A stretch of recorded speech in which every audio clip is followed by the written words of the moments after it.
देखो स्टार्टअप भी आइडिया के पीछे होता है। मतलब एक ही चीज़ आती है कि आप जब भी कोई प्रॉब्लम सोल्व कर रहे हो किसी की, ठीक है, तो जिसकी सोल्व कर रहे हो वो आपको पैसा दे रहा है, और जब वो पैसा दे रहा है उसी से आपका पूरा बिजनेस घूम रहा है। ठीक है, तो सारी बात जो टिकती है वो रेवेन्यू पे टिकती है।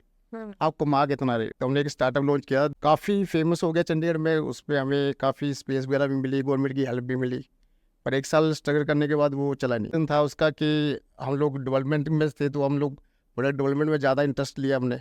हमें मार्केटिंग का नहीं पता था कि मार्केटिंग भी करना है इसको। जब आपने 500 रुपये एक प्रोडक्ट पे कमा लिया तो 1000 प्रोडक्ट भी आप बेच सकते हो। अब प्रोडक्ट का नॉलेज आपको होना चाहिए, क्या प्रोडक्ट की डिमांड है। जैसे दिवाली आ रही है, जैसे कह रहा हूँ, दिवाली में हज़ारों चीज़ें बेच सकते हो आप। लाइटिंग से लेकर दिए से लेकर हर चीज़ बेच लो। आप कस्टमाइज दिए बना लो। आपको पता है इतने साथ इतने दिए हो जाए, क्यों ना कुछ डिफरेंट हो जाए। हमें पहले कॉलेज में पढ़ना है, अच्छे में पैसा लगाना है, और बाहर से अनस्किल्ड होके आना है मार्केट में, और एक सर्टिफिकेट लेके आना है। और उसको पूछो, मैं खुद बच्चे पूछता कि तुम क्या कर सकते हो, तो बोलते जो आप बताओ। ठीक है ना, उनकी कम्युनिकेशन स्किल अच्छी है बच्चों की आज की डेट में, ना पर्सनैलिटी अच्छी है ना। अगर उनने अगर एक होता है ना कि चलिए ना पर्सनैलिटी पे काम किया हुआ है, अच्छी सेहत है, अच्छा अच्छा फिटनेस है, वो भी अच्छी बात है। वो भी नहीं है उनके पास आज की डेट में। ठीक है, अच्छा खाना पीना नहीं है उनके पास, सारा ज़्यादा जंक फूड खा रहे हैं वो। कहाँ फिट होंगे बच्चे वो। उनके लिए कोई जगह नहीं है, किसी इंडस्ट्री में नहीं है।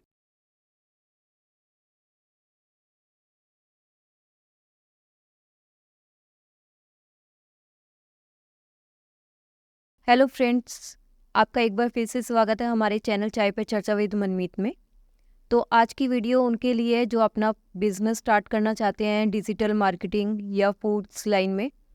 तो आज हम आपको मिलवाने जा रहे हैं चंडीगढ़ के फेमस CIIM के फाउंडर्स मिस्टर सुरजीत ठाकुर जी से। Thank you so much sir आपका कि आप हमारे इस पॉडकास्ट चैनल पे आए। थैंक यू मनमीत। और सर हमारी ऑडियंस को अपने करियर मतलब जर्नी के बारे में बताइए कि कैसे और कब स्टार्ट किया आपने ये करियर। काफ़ी लंबी स्टोरी है ये तो। और ओके, आप शॉर्ट में बता तो दीजिए। चलो मैं शॉर्ट में बता देता हूँ थोड़ा सा।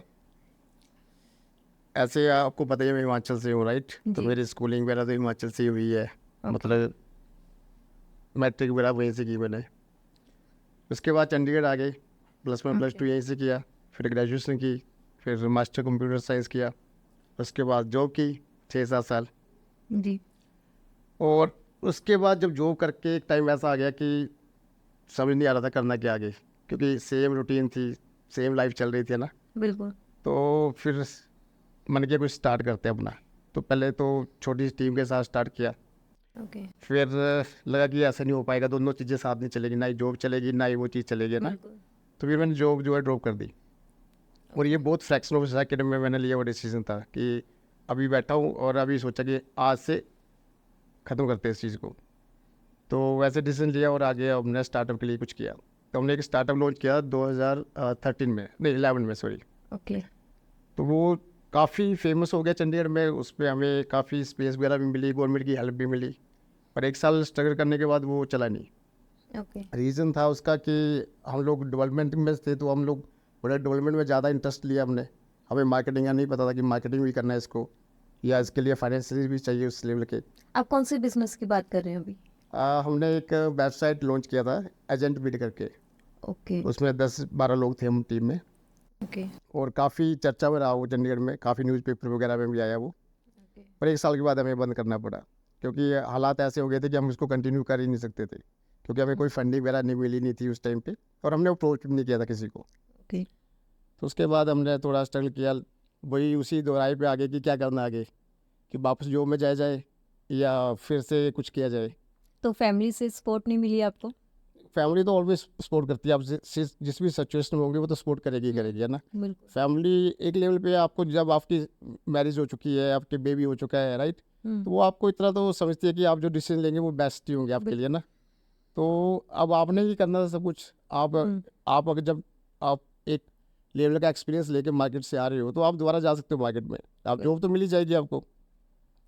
पर जब आप स्टार्टअप की बात करते हो कि एक फेलियर स्टार्टअप आपके पास है और आप अब करना क्या है, तो वहाँ पे आपको डिसीजन लेना पड़ता है, क्योंकि आपको फैमिली भी, उनके खर्चे भी हैं, ठीक है, बिल्कुल। और एक साथ से आप कुछ कमा भी नहीं रहे हो। तो उस टाइम पे मैंने स्टार्ट किया, छोटी सी जर्नी से स्टार्ट किया कि मैंने घर से ही बच्चों को ट्यूशन पढ़ाना शुरू किया। ओके और वो थी वेबसाइट डिजाइनिंग वगैरह, डिजिटल मार्केटिंग, इस तरह का काम किया मैंने स्टार्ट।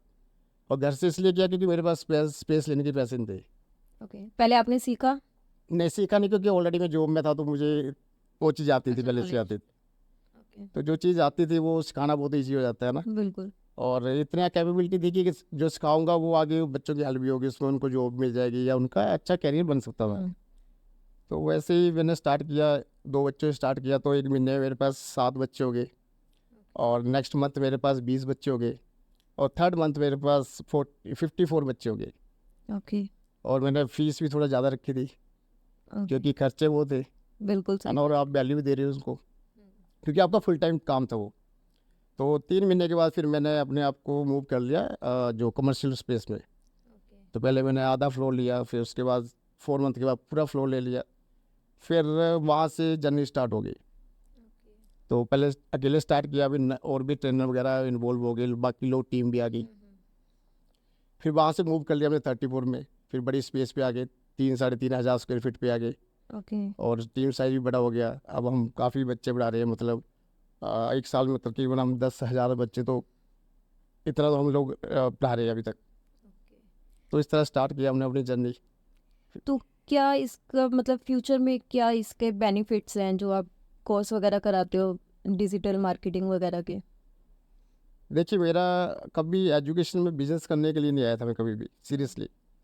मैंने एजुकेशन को आज भी ऐसे देखता हूँ कि जो चीज़ अगर हम लोग किसी बच्चे को पढ़ा रहे हैं या उसको गाइडेंस दे रहे हैं, क्या वो उसके लिए फ्यूचर में काम आएगी नहीं आएगी, ये मेरा फर्स्ट कंसर्न रहता है।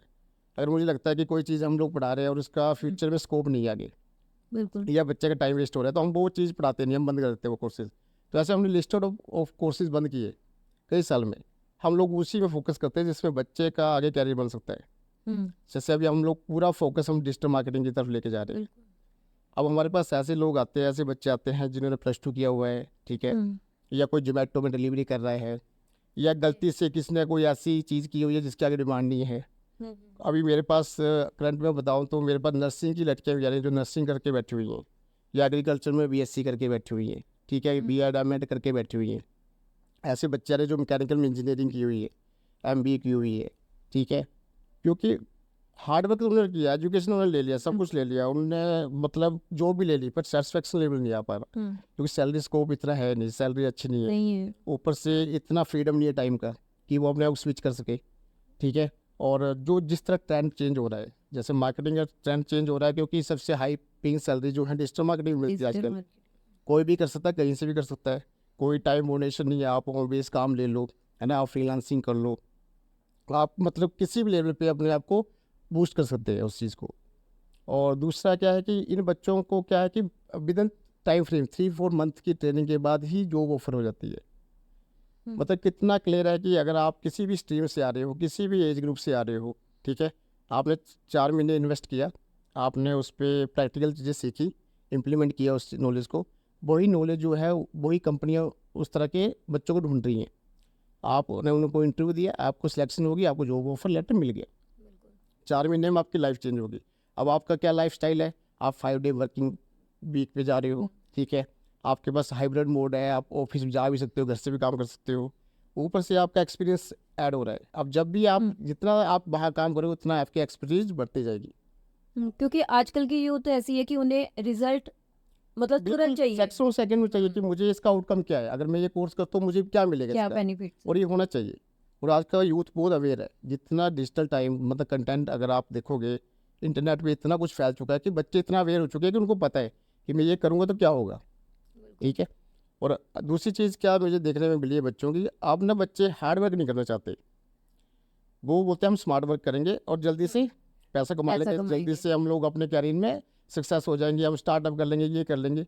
अच्छी बात है, स्मार्ट वर्क करो, पर उनको सबसे बड़ी कन्फ्यूजन ये प्रॉब्लम ये है कि उनको पता नहीं करना कहाँ पे। करना ठीक है, स्मार्ट वर्क कर लो, हार्ड वर्क कर लो, पर करना कहाँ पे, किस लाइन में जाना है, उनको ये नहीं क्लियरिटी है। अब उनको लगता है कि मैं ये भी कर लूँ, मैं वो भी कर लूँ, तो इससे नहीं हो पाएगा। आपको एक जगह फोकस होना पड़ेगा, और उसकी जो नीच है, जो समझना है, जैसे कोई मेंटर है, अगर मेरे पास कोई बच्चा आएगा तो मुझे पता चल जाएगा ना ये इसका जो एक्सेल लेवल क्या क्या है, कि इसको किस स्ट्रीम में कितना करना चाहिए, या इसको इस चीज़ में जाना चाहिए नहीं जाना चाहिए। अगर ये चीज़ें बच्चों को पता लग जाए तो उसको पता है कि मैं अपने कैरियर को कहाँ एक्सेल ज़्यादा कर सकता हूँ, कहाँ पे कम कर सकता हूँ, किस लाइन में मुझे जाना चाहिए, किस लाइन में मुझे नहीं जाना चाहिए, ये क्लैरिटी एक मेंटर उसको दे देता है। तो इस तरह से ही बच्चे आजकल आते हैं और इस तरह से ही आजकल जो ट्रेनिंग कोर्सेज हैं जिसकी डिमांड है वही लोग कर रहे हैं। आजकल जो यूथ है आजकल की वो शॉर्टकट ढूंढती है ना, जैसे ट्रेडिंग वगैरह पे इन्वेस्ट कर दिया कि हमें डबल मिल जाएगा एक बार लगाने में। उस मतलब उसके बारे में आप क्या कहना चाहोगे हमारी ऑडियंस? देखिए उसके बारे में एक मुझे जो थॉट आता है वो जो मैं शेयर करना चाहूँगा आपके साथ। अगर आपकी इनकम 50,000 से कम है, ठीक है, तो आप इन्वेस्टिंग सेविंग में मत जाइए, ना जानना चाहिए आपको। क्योंकि आप 50,000 से कम कमा रहे हो तो सबसे ज़्यादा इन्वेस्टमेंट आपको अपने आप में करनी चाहिए। आप अपने जिम जाओ, अपनी हेल्थ पे इन्वेस्ट करो, आप अपनी पर्सनैलिटी पे ग्रूम करो उसको, स्पोकन कोर्सेज करो, पीडी क्लासेस लो, ठीक है। आप ऐसे कोर्सेज लो जो आपको 3-4 महीने में रिजल्ट देते हो, जो टेक्निकल हो, क्रिएटिव हो, कोई ड्राइंग क्लासेस ले लो, कोई ग्राफिक डिजाइनिंग सीख लो, कोई वीडियो एडिटिंग सीख लो, कोई ड्रोन चलाना सीख लो, ठीक है। इन चीज़ों में इन्वेस्ट करो क्योंकि ये चीज़ें करते ही आपको प्रोफेशनलिज्म में आ जाओगे। आप प्रोफेशनल बनने के बाद आपकी इनकम जो होगी वो 1-1.5 लाख हो जाएगी महीने की। जब आप 1-1.5 लाख में चले जाओगे ना, उसके बाद इन्वेस्टमेंट में आओ, उसके बाद सेविंग करो। आप चाहे म्यूचुअल फंड में सिप लगा लो, ठीक है, गोल्ड में इन्वेस्ट कर लो, रियल एस्टेट पे कर लो, ठीक है, उस टाइम पे करो, एफडी कर लो, पर अभी नहीं। 50,000 से नीचे तो मुझे लगता है कभी इन्वेस्टमेंट की सोचना चाहिए कि 2-4 हज़ार में कर क्या लेगा वो, और होगा क्या। जब तक वो 2-4 हज़ार जमा करेगा, वो 10 साल बाद निकालने की कोशिश करेगा। जिस तरह से महंगाई बढ़ रही है उसे क्या मिलेगा, कुछ भी नहीं मिलेगा। तो मेरे अकॉर्डिंग तो पहले अपना सैलरी और अपनी जो अर्निंग है वो बढ़ाओ, उस पर इन्वेस्टमेंट करो, क्या प्रॉब्लम है। आधी तो हमारी यूथ ये बैटिंग एप्स ने खराब कर रखी है।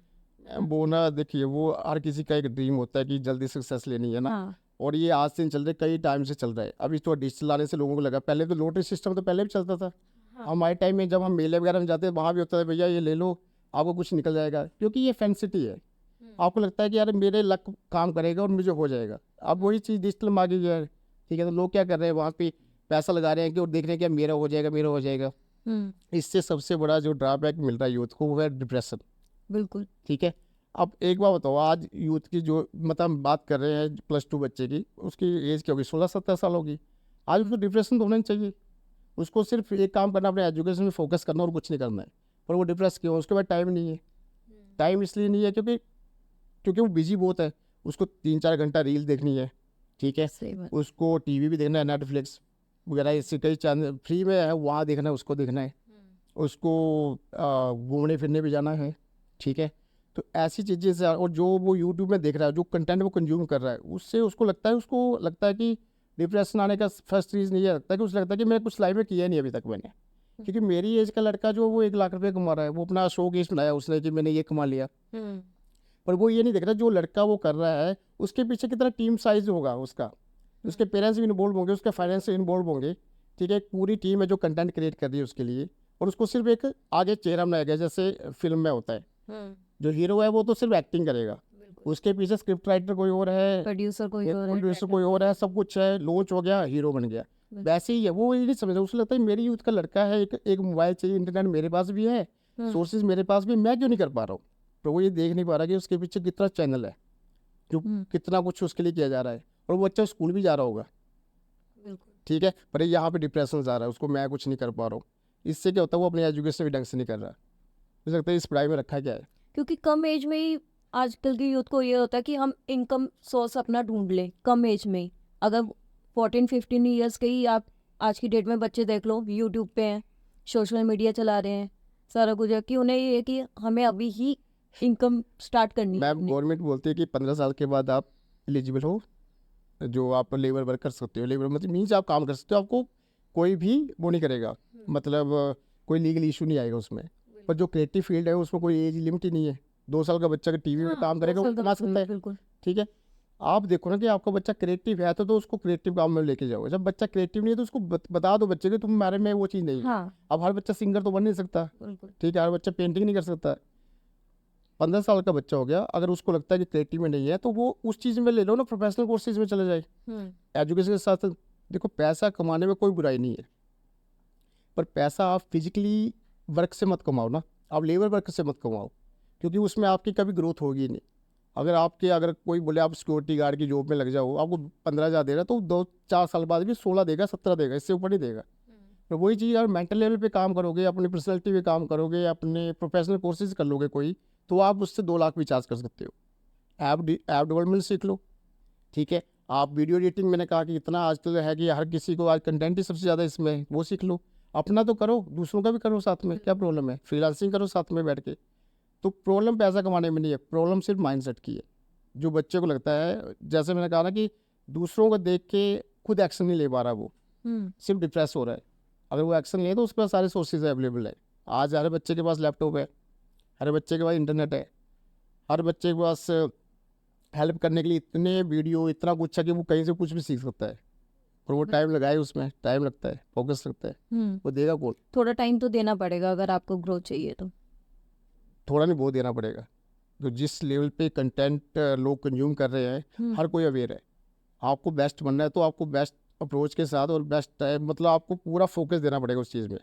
तकरीबन 6 महीने तो दो, जो भी चीज़ आप लर्न करना है तो 6 मंथ दो उसको। और ये सोच के मत दो कि उसका आउटकम क्या आने वाला है, ये सोच के दो कि यार मैंने लाइफ में अपने 6 मंथ इसको देने हैं। वो 100% आपको रिजल्ट देगा। अगर आप सोचोगे 1 दिन 2 दिन में रिजल्ट देगा, नहीं देगा, कोई नहीं देगा, कोई भी नहीं, कोई मैजिक नहीं है इसमें। पैसा बनाना आसान है जब आप खुद पे अपना टाइम लगाओगे या उस पर अपने आप पे पैसा लगाओगे। फिर उसके बाद तो जब आ जाता है तो पैसा खुद ही अपने आप को कमाना शुरू करता है। आजकल हर कोई पैसे से पैसा बना रहा है। बट वो डिपेंड करता है कि कौन संभाल के चल रहा है और कौन, है ना, एकदम से सारा खर्च कर रहा है। खर्चे, देखो खर्चे, अब खर्चे की बात करो तो आप ऐसे, जो एक ये भी थॉट ही है कि आप लेके तो कुछ जाओगे नहीं यहाँ से। 2 ही रूल है, या बांट के जाओ या छोड़ के जाओ, यही रूल है और कोई रूल नहीं है। तो खर्च करो, अपने ड्रीम देखो। मैं ड्रीम देखने के लिए मना नहीं कर रहा। आपको लगता है आपको स्पोर्ट्स कार लेनी, लो, आपकी लाइफ है, आप अर्न करो। आपको एक मोटिव तो मिल रहा है कि मुझे अचीव करना है, आपको अच्छा करना है, लो। आपको अच्छी बाइक लेनी, लो। आपको अच्छा मोबाइल लेना, लो। पर उसके लिए पहले सोर्स बनो ना, पहले उसके लिए अर्निंग के लिए कैपेबल बनो, ठीक है। अगर आपने अपनी लाइफ में ये चीज़ें यूज नहीं की तो क्या किया फिर? एट द एंड अगर देखा जाए तो फिर हम क्या कर रहे हैं? खाना पीना कर रहे हैं, वो तो सभी जानवर भी ऐसे कर रहे हैं। आप अपने ड्रीम रखो, पर उसको उसके लिए ना पाथ सही ढूंढो। और जो मुझे लगता है कि जैसे मैंने कहा कि स्मार्ट वर्क करो, पर ये देख लो करना कहाँ पे है। अब जैसे इस वक्त आईटी का दौर है, टेक्नोलॉजी का दौर है, ठीक है। एआई का टाइम चल रहा है, ठीक है। डिजिटल मार्केटिंग चल रही है हर जगह। हर कोई बोलता है यार मुझे सेल्स करनी है, मुझे मार्केट करना है, हर किसी को नीड है। छोटे छोटे बिजनेस जो है सारे के सारे डिजिटल हो रहे हैं, ठीक है। जब ये टाइम आपके सामने आ रहा है तो आप इसमें कूद क्यों नहीं रहे? आप क्यों नहीं यूजर की जगह आप उसमें क्यों नहीं जा रहे? क्रिएटर क्यों नहीं बन रहे हो आप उसमें कहीं ना कहीं इन्वॉल्व क्यों नहीं हो रहे? किसी भी चीज़ में हो जाओ। आपको लगता है मुझे एफिलिएट में जाना है, कर लो ना कोर्स, ऑनलाइन फ्री कोर्सेज है, कर लो। आपको लगता है मुझे फ्रीलांसिंग करनी है तो स्किल ऐड करो, उसको अगर सेल करना शुरू कर दो। आपको लगता है मुझे ड्रॉप शिपिंग में जाना है, किसी का प्रोडक्ट बेच दो। आज एफिलिएट में अमेजन का ही प्रोडक्ट, आप अभी दिवाली आ रही है, आप 10 प्रोडक्ट के बड़ी बड़ी ढूंढो, उसका एफिलिएट लिंक क्रिएट करो, अपने ही रिलेटिव को भेज दो। वो जब परचेज करेंगे आपको कमीशन मिल जाएगा। स्टार्ट तो वहीं से होगी आपकी जर्नी, उसको बढ़ाते रहो, क्या प्रॉब्लम है, ठीक है। तो ईजी है, बस यही है कि फोकस नहीं है बच्चे।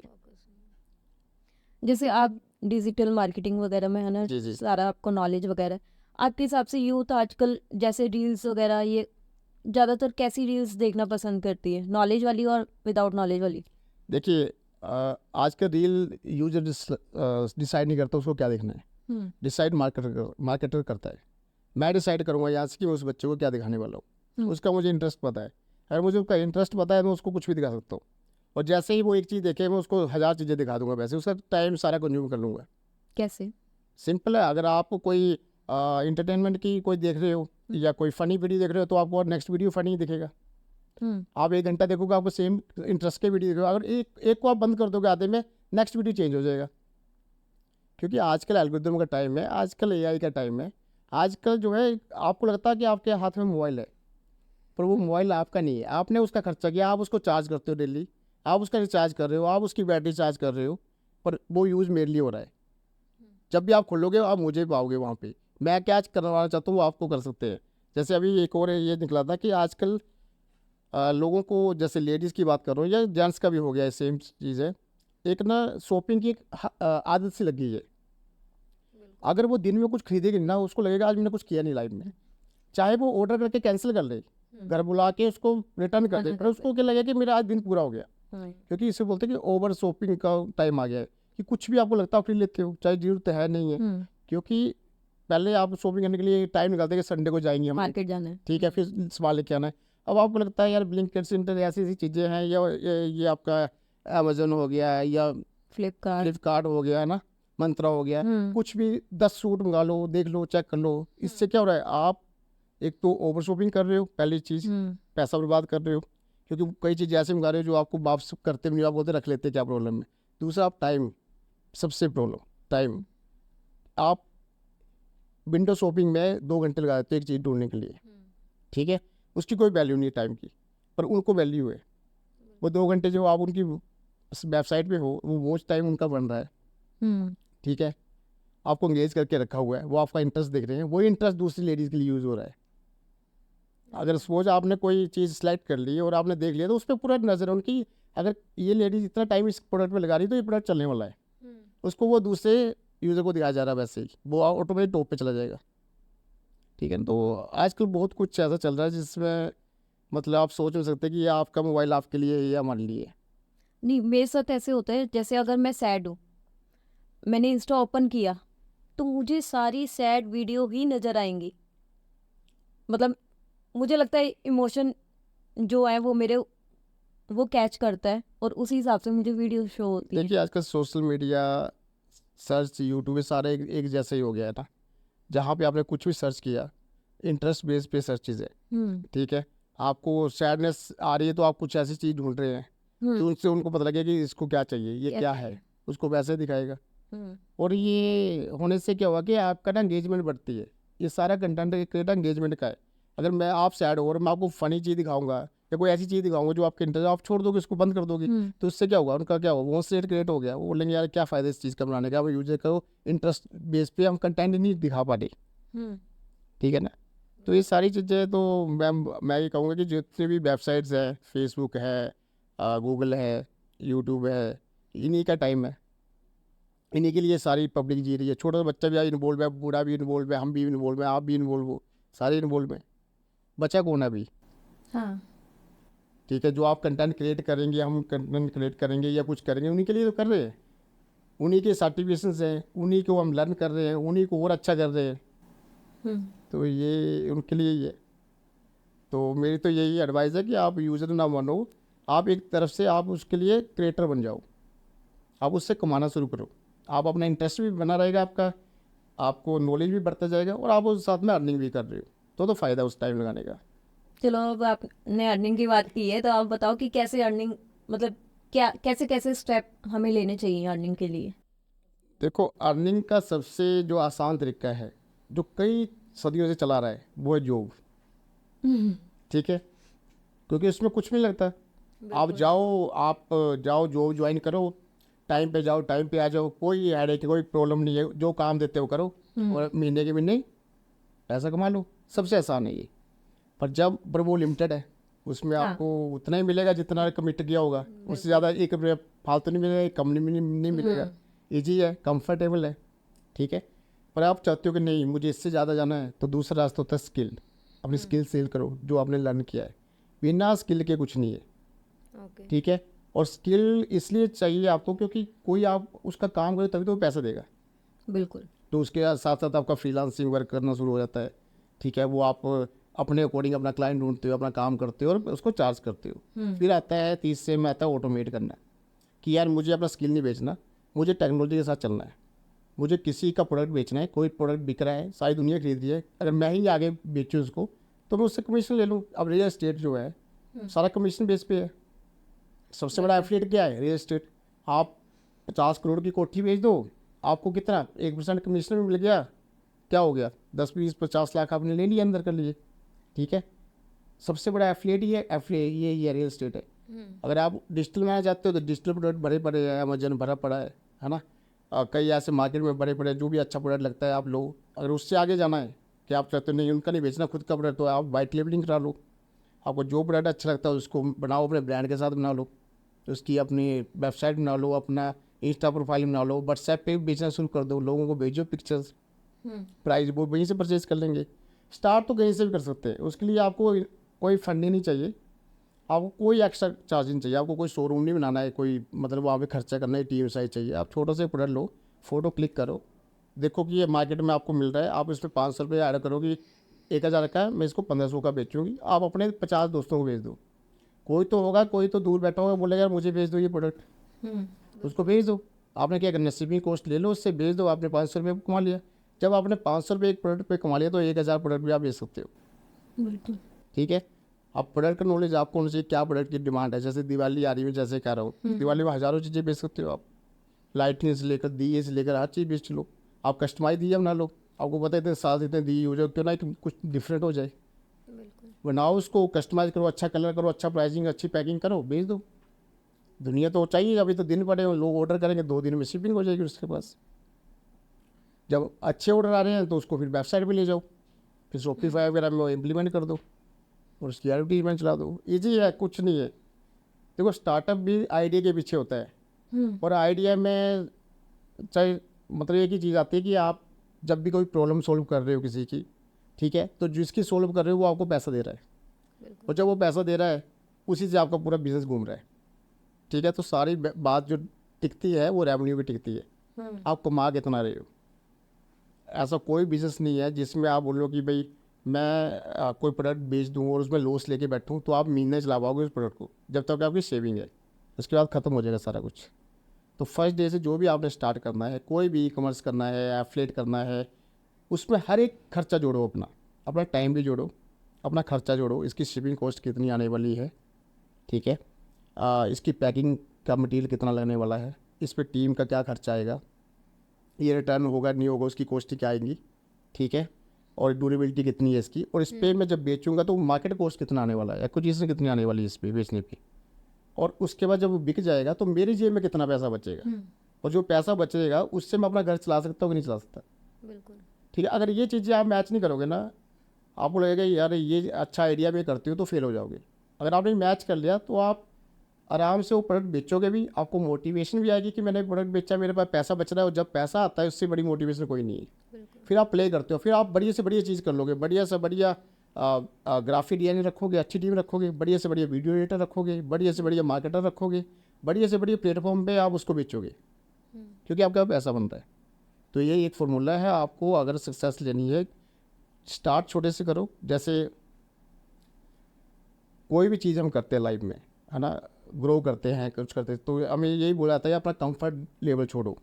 कंफर्ट लेवल का मतलब होता है कि जो आप कर रहे हो वो छोड़ दो, ठीक है, और ये छोड़ना जरूरी भी है। जब हम सीढ़ी चढ़ते हैं, मतलब हमने अगर चढ़ना है किसी ना, तो हम जिस स्टेप पे खड़े हैं वो हमें छोड़ना ही पड़ता है, तभी हम नेक्स्ट स्टेप पे जाएंगे और तभी हम पहाड़ चढ़ पाएंगे। अगर बंदा वहीं खड़ा रहे तो वो थकेगा भी नहीं और कंफर्ट रहेगा, वो चढ़ भी नहीं पाएगा।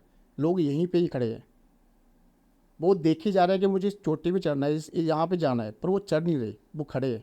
खड़े किस वजह से, मे बी उनके लिए वो जो भी कंफर्टेबल हो सकता है, जो जिस इन्वायरमेंट में बैठे हैं वो उनको कंफर्ट दे रहा है, या जिस फैमिली से बिलोंग करते हैं वहाँ उनको कंफर्ट मिल रहा है, या जो फ्रेंड सर्कल है उनको कंफर्ट दे रहा है, तो उनको लगता है यार ये नहीं छोड़ सकता, मैं बाकी सब कुछ कर सकता हूँ। ठीक है, तो या तो लाइफ आपको धक्का दे दे कि आपकी सीढ़ी टूट जाए, जिससे आपको जंप करना पड़े कि भैया मुझे ये नहीं कूदा तो मैं मरने वाला हूँ, तो जंप करूँगा, तो आप ग्रो कर जाओगे। या खुद अपने आप को धक्का दे दो, ठीक है, क्योंकि दो तीसरा बंदा कोई नहीं दुनिया में जो आपको धक्का देगा कि कुछ कर लो अपने लिए, वो आपको खुद ही करना पड़ेगा।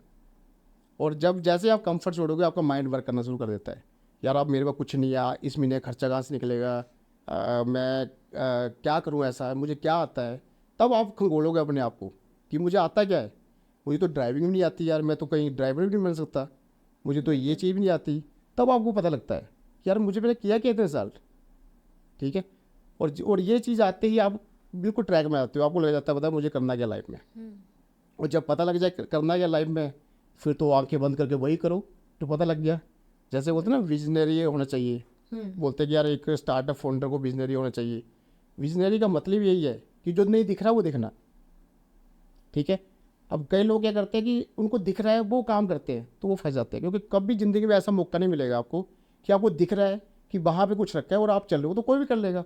इतना ईजी हो तो कोई भी स्टार्टअप कर लेगा ना। स्टार्टअप में क्या है, आपने पैसा लगा दिया, सब कुछ छोड़ दिया, घर वाले भी आपको बोल रहे हैं क्या कर रहा है यार, अच्छी खासी जॉब छोड़ के बैठ गया आप, है ना। आपने पूरा सेविंग लगा दी और छोटी सी जगह से कर रहे हो जो अनकंफर्टेबल है। ऑफिस में तो मज़े से बैठे एसी में, यहाँ पे शायद फैन भी ना हो आपके पास, तो आप कर रहे हो उसको स्टार्ट, क्योंकि और आपके आगे क्या अंधकार है। और जो बिजनस है वो देख पा रहा है कि मैं 6 महीने बाद यहाँ पहुँचूंगा, 1 साल बाद वहाँ पहुँचूंगा। इसलिए जो भी स्टार्टअप करना, बिजनस होना जरूरी है। पर जॉब का मुझे ये लगता है, जॉब एक बंदा रहता है इंसान, है ना, मतलब अपना काम होता है कि कोई रोक टोक नहीं है, जैसे मर्जी करो। नहीं मैम, देखो जॉब से अच्छा कोई चीज़ नहीं है, जॉब से अच्छी। मुझे लगता है मैं कर नहीं, कर सुनो मेरी के बात, आपको छुट्टी करनी है, आप मैसेज डालते हो कि आज मैं नहीं आ रही ऑफिस, उसकी भी हमें 10 मतलब क्या हो क्वेश्चन जाएगा, आपकी ऑलरेडी सैलरी खड़े कट होते हैं। जाएगी, क्या हाँ, हो सैलरी जाएगा, कट आपको जाएगी। जॉब से निकाल देंगे, आप नहीं ढूंढ लोगे।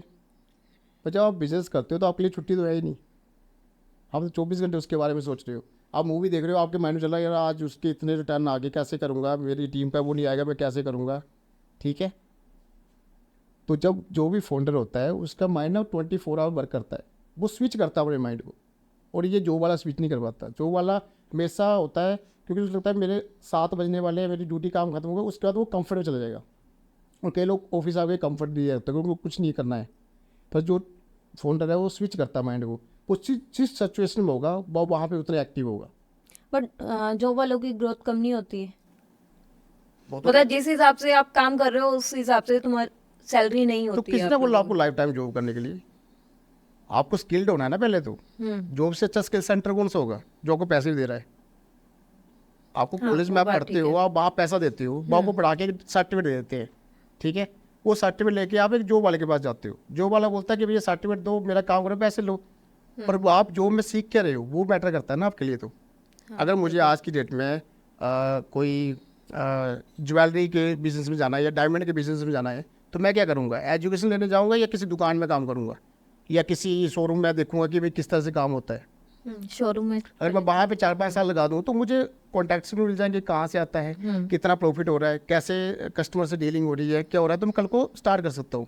और जब मैं खोल दूंगा तो मैं ग्रो ही करूँगा, कल को मेरी भी काफ़ी शोरूम हो जाएगी उस तरह की, बिल्कुल। ठीक है। तो जो भी एक चीज़ बनी हुई है जिसको करने के बाद आप कुछ कर सकते हो। आप फर्स्ट एक होता है ना कि आपकी जनरेशन में कोई बिजनेसमैन थे, वो आपको गले पे बिठा रहे हैं, दुकान पे बिठा रहे हैं, आप उसको नहीं चला सकते नहीं चला। क्योंकि आपको एडिकेट्स नहीं पता, आपको जो आपको ट्रीटिंग करना है अपनी टीम को, आपको टाइम की वैल्यू नहीं पता। आप 10 बजे आ रहे हो ऑफिस, 12 बजे आ रहे हो, क्यों? क्योंकि आपको कोई थोड़ी डिसिप्लिन थोड़ी है लाइफ में, आप एक्सपीरियंस नहीं है। एक्सपीरियंस नहीं है। तो जॉब आपको बहुत कुछ सिखाती है, जॉब आपको टाइम की वैल्यू भी सिखाती है, स्किल्ड भी करती है। और जिस चीज़ में स्किल्ड हो, ये मेरे बात आप लिख लो, बांध लो, जो चीज़ आपको आती है, अच्छे से आती है, उसी में बिजनेस, ठीक है, पहली चीज़। अगर दूसरी चीज़ में बिजनेस करना है तो वो चीज़ भी आनी चाहिए, अच्छे से आनी चाहिए, उसमें करना चाहिए। सपोज मैं आज अगर बोलूँ कि मुझे रियल एस्टेट में जाना है, तो मैं इसलिए नहीं जा सकता कि मेरे पास फंड है, बहुत कुछ है, मैं कर लूँ, नहीं, मुझे पहले वो सीखना पड़ेगा। जब मैं सीख के ट्रेंड हो जाऊँगा तब मैं उसमें जाऊँगा, बिजनेस करूँगा, तो मैं सक्सेस ले सकता हूँ। इसके अलावा नहीं है, कोई आपके लिए नहीं बना हुआ कि आपको कोई आएगा, आप पैसा लगा के आप बिजनेस कर लोगे, नहीं, पैसे वाली गेम ही नहीं है, टाइम वाली गेम है, फोकस वाली है। बट जॉब भी आजकल कम ही रह गई है, कहाँ है ये? जॉब क्यों नहीं है मैम, जॉब पूरा बड़ी पंजाब तो बड़ी बाहर भाग रहा है। बाहर भाग रहा है, उनको कोई रोक नहीं सकता। क्यों भाग रहा है वो जॉब करने के लिए? देखो अभी मैं पिछले हफ्ते नहीं 15 दिन हो गए मैं कनाडा में था, राइट। अब वहाँ पे मैंने देखा कि 2 तरह के मैंने लोगों को वहाँ पे देखा। एक लोग वो थे जो कनाडा का एटमॉस्फेयर का, वहाँ की क्वालिटी लाइफ का मज़ा ले रहे थे, अच्छे घर, अच्छी गाड़ियाँ, साफ़ सफाई, डिसिप्लिन लाइफ, ठीक है, अच्छा फूड, बढ़िया कर रहे थे। और एक लोग देखे जो उनके लिए काम कर रहे थे, जो उसको मेंटेन कर रहे थे। कौन थे? जो सब रोड साफ़ कर रहे हैं, घास काट रहे हैं वहाँ पे, किसी कैफ़े में उनको सप्लाई चेन में काम कर रहे हैं, सर्विस दे रहे हैं, ठीक है, वो कौन थे? वहाँ तो मुझे कोई नहीं देखा जो लग्जरी लाइफ जी रहा था, सारे इंडियन थे वो जो काम कर रहे थे, इंडियन पाकिस्तानी उस लेवल के, और स्टूडेंट थे। उनकी एज क्या थी? 18 साल से 24 से 25 साल तक, ठीक है। अब वो उनको लग रहा है कि वो अल्टरनेटिव काम कर रहे हैं क्योंकि वो डॉलर में कमा रहे हैं, साथ में पढ़ भी रहे हैं। वो एक्चुअली पढ़ नहीं रहे, वो अपना माइंड सेट खराब कर रहे हैं, ठीक है ना। इन्वायरमेंट मैं जरूरी नहीं कि आप उस इन्वायरमेंट में रहते हो तो अभी आप सीख जाते हो, इन्वायरमेंट में रहने के साथ साथ आपको वो चीज़ें भी करनी पड़ती हैं। अब यहाँ का यूथ वहाँ जा रहा है, इतना पैसा लगा के जा रहा है, पर उस यूथ को अगर एयरपोर्ट में रोक के बोला जाए कि तू इंडिया में एक जॉब ढूंढ के दिखा दे महीने में, क्या वो कर सकता है? नहीं। क्यों नहीं कर पाएगा? क्योंकि उसके पास है ही नहीं कुछ करने के लिए, स्किल्ड नहीं है। तो बाहर कौन से उसको जाते जॉब दे देंगे? 2-2 साल लोग घर वालों से पैसा मंगा के काम कर रहे हैं वहाँ पे, ठीक है, बुरा हाल है, बेसमेंट में रह रहे हैं, एक हाँ। साथ में 10-10 लड़के रह रहे हैं, मैंने देखा ही खुद ही, ठीक है ना। वापस आने के लिए भी उनके पास पैसे नहीं, वापस आके इंडिया में काम करें, ठीक है। वहाँ पे आपकी अर्निंग ज़्यादा हो सकती है। वहाँ पे अगर $4000 मिलता है, एक अगर कोई जॉब करता है, कैफ़े में जॉब करता है, $4000 मिलते हैं और 2.5 लाख रुपये होते हैं। तो वहाँ का जो रहने का है और जो खाने का है, उसमें उसका 1 रुपये भी नहीं बचेगा, सारा का सारा लग जाएगा। हाँ। तो वही चीज़ अगर यहाँ 20-25 हज़ार में कर रहा है बच्चा और वहाँ का यहाँ कर रहा है, तो मुझे नहीं लगता कि कोई फ़र्क है। यहाँ पे तुम पैसा कमाओ, वहाँ घूमने के लिए जाओ ना, एंजॉय करो। जो मैंने वहाँ लाइफ एंजॉय की, मैंने घूमा, तो मुझे लगा कि मैं तो वहाँ पे सारी फैसिलिटी ले ली। कहाँ तो मैं इंडिया में कर रहा हूँ। काम तक तो वो रुकते नहीं ना, 12th के बाद 12th पास आउट की, आइल्स की और सीधा बाहर। नॉलेज तो वो गेन ही नहीं कर रहे हैं यहाँ से। तो नॉलेज तो देखो, वहाँ पे मैं ये नहीं कहता कि वहाँ पे जाके आप अच्छा ग्रो नहीं कर सकते, पर आपको वहाँ के लिए 4 या 5 साल लग जाएंगे ग्रो करने के लिए, ठीक है। आप वहाँ पे जाते ही कोई हाई पोस्ट में नहीं बैठ जाओगे, वहाँ गवर्नमेंट एग्जाम नहीं क्लियर कर जाओगे, ठीक है। आप 4-5 वहाँ घिसोगे, ठीक है। उसके बाद आप धीरे धीरे ग्रो करोगे। पर जिस तरह की पॉपुलेशन वहाँ जा रही है, जॉब स्कोप वहाँ पे है बहुत नहीं। कम हो गए अब, है ना। वहाँ पे भी नहीं है अभी तो हाँ, जॉब्स। और जैसे हम ग्लोबली बात कर रहे थे, जैसे हम बोलते हैं गो डिजिटल गो ग्लोबल, ये हम बोलते हैं क्यों? क्योंकि जब आप डिजिटल टाइम में जी रहे हो, जहाँ पे पूरा वर्ल्ड आपके सामने है। इंटरनेट का मतलब क्या है? पूरा वर्ल्ड आपके सामने है। आज मैं इंडिया से बैठ के मेरे US कनाडा के क्लाइंट को डील करता हूँ, ठीक है, उनसे $1 में पेमेंट ले रहा हूँ, बैठा तो मैं इंडिया में हूँ ना। तो मेरे लिए मैटर नहीं करता कि मुझे US जाके वहाँ पे लेबर वर्क काम करना है, कोई काम करना है, मुझे डिजिटल काम करना है, मैं कहीं से भी कर सकता हूँ, ठीक है। तो सारी बात ये है कि पहले का टाइम जो था वो वहाँ फिजिकली था कि आप जाओगे वहाँ काम करोगे। आज तो यहीं से कर लो जो काम आपको लगता है कि मुझे दुबई के मार्केट में काम करना है, यहीं से कर लो, कोई प्रॉब्लम थोड़ी है, ठीक है ना। आजकल सब हो जाता है, ईजी है। तो अगर लास्ट में ये कहूँगा, अगर बाहर जाना है जाओ, पर अपने लिए जाने से पहले अपने ऊपर काम कर लो, अपना स्किल्ड होके जाओ। इतना स्किल्ड होके जाओ कि बाहर जाते ही तुम 2 महीनों में अच्छी जॉब ले सको, ठीक है, और अच्छे से काम करो और आपको स्केल कर सको वहाँ पे, सिंपल। नहीं, वो जैसे 20-25 लाख तो लगता है बाहर जाने का, है ना, खर्चा। अगर वो इसी उसमें इंडिया में कोई बिजनेस स्टार्ट करना चाहे, कर सकते हैं। मैम, बिजनेस पैसे से नहीं स्टार्ट होता। पैसे से अगर बिजनेस स्टार्ट होते ना, तो मुझे लगता है कि सारी दुनिया में पैसे वाले लोग ही बिजनेस कर रहे होते। पैसे से बिजनेस स्टार्ट नहीं होता। पैसा से सिर्फ इन्वेस्ट करते हो उस बिजनेस को आप चीज़ें इकट्ठी करने के लिए, ठीक है, इजी लाइफ करने के लिए। पैसे से बिजनेस स्टार्ट नहीं होता। पैसे बिजनेस स्टार्ट होता है जिसके पास स्किल्ड है, फोकस है, कोई आइडिया है जिस पे वो टाइम दे सकता है। अगर वो दे देगा ना टाइम, जैसे सपोज आपको कोई आइडिया है, वो समझ आता है कि मुझे बिजनेस करना है और आइडिया को क्लियर है, अब छोड़ दो बाकी चीज़ें, उसी पे चलो। पैसा तो आपको उस टाइम पे चाहिए जब आप उसको एग्जीक्यूट कर रहे होंगे। पहले तो आप अपने आपको तो प्रिपेयर करो उसके लिए, ठीक है। मैं इंडिया में मैं ऐसे बच्चों को भी जानता हूँ, सीरियसली बता रहा हूँ, कि जो 10th में नहीं पढ़े हुए और कम से कम महीने का 1.5-2 लाख रुपए कमा रहे हैं। मैंने देखे हैं। जैसे मैंने एग्जांपल दिया था कि जो पैराग्लाइडिंग के इंस्ट्रक्टर होते हैं, वो कितना कमाते होंगे एक दिन में? No idea. वो कम से कम एक दिन में 30 से 40 हज़ार रुपये कमाते हैं। अगर वो 10-15 बार भी ड्राइव करते हैं, 20 मिनट की ड्राइव उनकी, और 2,000 रुपये चार्ज करते हैं वो मिनिमम, ठीक है। 20,000 भी कमाना शुरू किया एक दिन का, तो महीने का कितना हो गया? 6 लाख रुपया, ठीक है।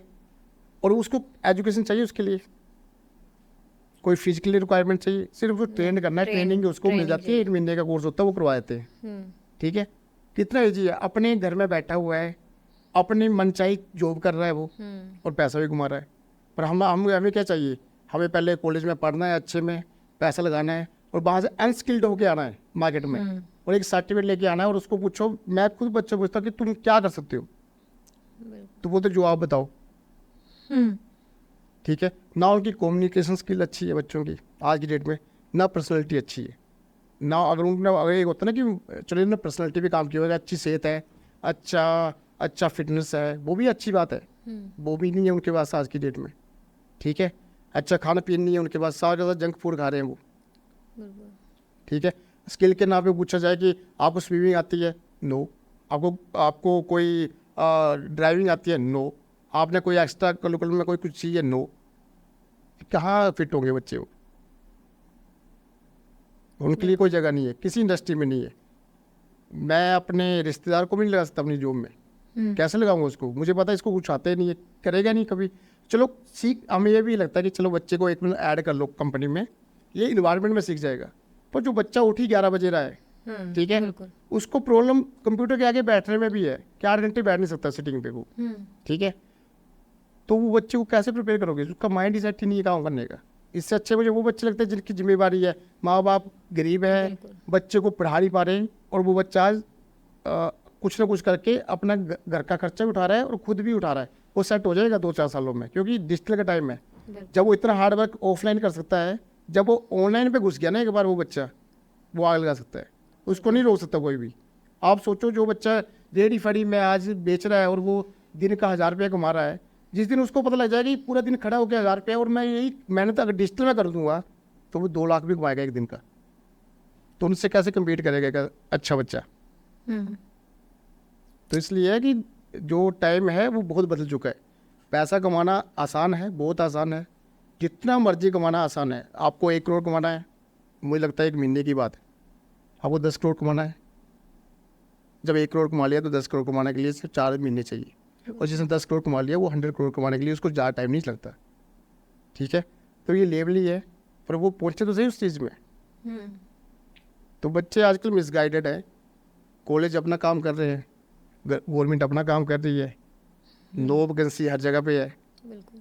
अगर यही बच्चा सीख ले कि मैं स्किल्ड हो जाऊं, कोई ऐसे काम, जैसे मैं पैराग्लाइडिंग का एग्जांपल दिया, और ड्रोन का दिया मैंने, हॉर्स राइडिंग का दिया, बच्चे अगर स्विमिंग का सीख ले वो आगे ट्रेन कर सकता है, योगा सीख ले वो योगा ट्रेनर बन सकता है। ठीक है, कितनी ऐसी चीज़ें हैं, मार्शल आर्ट सीख ले वो अपने उसका ट्रेनर बन सकता है। आजकल बच्चों को कितने लोग क्या इतना बिजनेस कर रहे हैं, वो सब गरीब घरों के, अमीर घर का कोई नहीं दिखेगा आपको। ये कौन दिखेगा? जी मैंने +2 कुछ नहीं किया, मैंने ये किया, उसी को शौक बना लिया, इसी को प्रोफेशनल बना लिया, इसी से मेरी अर्निंग चल रही है। तो बच्चे कर रहे हैं ना आज की डेट।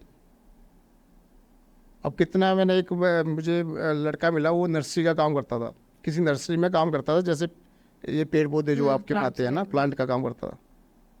उसने वो चीज़ें देखी, सीखी, देखा, काम किया, सीखा कि ऑफलाइन ऐसा हो रहा है, उसने उसी को वो स्टार्ट ऑनलाइन कर दिया। आज वो ऑनलाइन पे इंडिया लेवल पे बेच रहा है वो चीज़ें, और कम से कम उसकी टीम साइज इस वक्त 40 या 50 लोग काम कर रहे हैं उसके पास। प्रोडक्ट उसका नहीं है, प्रोडक्ट वही नर्सरी से ले रहा है वो। उसने सिर्फ चैनल क्रिएट कर दिया कि जो लोग बाहर नहीं आ सकते वो घर से ऑर्डर कर लो। आजकल तो हर कोई ऑफिस में छोटे छोटे प्लान रखे हुए हैं सबने, बेच रहा है वो, अच्छे से बेच रहा है, लाखों में कमा रहा है। तो उसको आइडिया का भी थोड़ी आइडिया था उसके पास, उसने एग्जीक्यूट किया क्योंकि उसने काम किया था उस इंडस्ट्री में, इसलिए उसको आइडिया आया। अब मैं जाके बोलूँ कि नहीं मुझे भी नर्सरी करना है तो भाई पहले सीखो तो सही, तुम्हें नॉलेज तो हो, पेड़ कौन से है, कैसे रख रखाव करना है इसको, कैसे उसकी शिपिंग करनी है, तुम्हें पता ही नहीं होगा, कैसे करोगे? तो पैसे से कुछ नहीं होता, आपको फोकस होना पड़ेगा, आपको पता होना चाहिए आपने करना क्या है, और उसके लिए स्किल गेन करो। सबसे पहले स्किल आ जाएगी, मैं भी पैसा दे दूंगा, आपके घर वाले भी पैसा लगा देंगे, आपका दोस्त भी आप पे पैसा लगा देगा, बैठ के लेगा कि यार स्किल्ड है, कर लेगा। स्किल नहीं है तो कोई नहीं करेगा, भूल जाओ। आपको क्या क्या चैलेंजेस आए जब आपने अपना स्टार्टअप किया बिजनेस वगैरह का? मुझे चैलेंज, सच में मुझे ना मज़ा आया, चैलेंज नहीं आए। मुझे मज़ा इसलिए आया कि मेरी जर्नी बड़ी हैप्पीली रही, क्योंकि मैं पहले से ही ना स्टार्टिंग से ही 8-10 घंटे, 12 घंटे, 14 घंटे कंप्यूटर पे बैठता था। 2004-05 में भी मैंने गूगल से अर्निंग स्टार्ट कर दी थी अपनी। मुझे पता था एडसेंस क्या होता है, मुझे पता था एफिलिएट क्या होता है, और मुझे पढ़ने का, ब्लॉग बनाने का पता था सारा कुछ, है ना। और जो मेरी लर्निंग रही वही मेरी अर्निंग रही बाद में। जो मुझे लर्न करता गया वही मेरे अर्निंग पे जाता रहा, और मेरी सिटिंग में कोई फ़र्क नहीं पड़ा। आज भी मैं रात के 2-3 बजे सोता हूँ, ठीक है, सुबह वही मैं आजकल 7 बजे उठ जाता हूँ, क्योंकि जिम वगैरह जा रहा हूँ, अदरवाइज मैं 8 बजे उठता था। तो मुझे चेंज कुछ नहीं हुआ। हाँ, एक चीज़ हुई कि जैसे जैसे मैं स्टार्टअप में आता गया, मेरी जो बाइंग पावर है वो बढ़ती गई, कि मुझे पहले भी नहीं फील हुआ कभी लाइफ में, पर अभी भी नहीं फील हुआ कि क्या मुझे परचेज़ करना है। वो चीज़ें मुझे लगता है कि अर्निंग थ्रू ही हुई है वो सारी चीज़ें ना। तो चैलेंज ऐसे कुछ नहीं आए। चैलेंज उनको आते हैं जो टाइम नहीं देते बिजनेस को। मुझे कभी लगा नहीं कि मैं इसको 24 आप काम दे रहा हूँ, नहीं दे रहा हूँ। मैं स्विच कर ही नहीं पाया इसको, मैं अपनी लाइफ का हिस्से बना चुका हूँ इसको, तो मुझे नहीं कुछ लगा। मैं जब मैं कंप्यूटर पे तब भी मैं उतना हैप्पी हूँ, अगर मैं नहीं काम कर रहा हूँ तब भी मैं उतना खुश हूँ, पर मैं एंगेज हूँ, फुली एंगेज हूँ, तो मुझे चैलेंज नहीं लगा। मुझे एक रिग्रेट जरूर लगा कि मैंने जो 6 या 7 साल जॉब की, शायद काश मैं 2 साल बाद स्विच कर लेता, ठीक है, क्योंकि मुझे जो बिजनेस में मैं आया हूँ या फोन इस चीज़ में आया हूँ, वो बाय डिफ़ॉल्ट नहीं आया, मैं मतलब धक्के से आया हूँ, ठीक है। मैंने अपनी कोशिश से नहीं आ पाया। जब मुझे लगा कि बहुत ही कंपेल हो गया कि मुझे बैठना ज़्यादा सीट पे, मुझे अब करना नहीं है, मतलब अंदर एक ऐसा गुमान सा आ गया कि यार मुझे करने, तब जाके मैं आया हूँ इस पे। अगर वो चीज़ मुझे पहले आ जाती 2 साल पहले, तो आज पता नहीं कहाँ होता। पर वो भी अच्छी चीज़ है, लर्निंग बहुत हुई, बड़े अच्छे अच्छे लोगों से मिले, बड़े अच्छे अच्छे टीम मेट बने, हमारे दोस्त भी बने, उनसे भी लर्निंग हुई, मैंने सीखा ये लोगों से। आपका एक और बिजनेस है ओ चिकन, उसके बारे में बताइए। ओ चिकन जो है वो कैसे भी start हमारा पैशन का ही बिजनेस है वो भी, ओके। क्योंकि जो चीज़ आप सबसे ज़्यादा लाइक करते हो, आप कहीं ना कहीं आपको लगता है कि यार इसका कुछ होना चाहिए। तो वो चिकन का जो फुल फॉर्म है, वो O chicken means oil free healthy chicken. Okay. क्योंकि मैं बहुत चिकन खाता हूँ सीरियसली, एक दिन मतलब हफ्ते में 7 दिन, ओके। सिर्फ पूरे साल में नवरात्रों में नहीं खाता, बाकी हर टाइम मैं खाता हूँ और अच्छे से खाता हूँ। और सबसे बड़ी दिक्कत ये आती थी कि जब भी हम कोई बाहर खाते हैं तो उसमें ना मसाले वगैरह बहुत होते हैं, या ऑयली बहुत होता था, अनहेल्दी होता था, है ना। क्योंकि चिकन का हमें लगता था कि यार जहाँ मिल रहा है अच्छा ही मिल रहा है, हम ये सोच के खाते थे, या कोई घर आके लेके आना पड़ता था।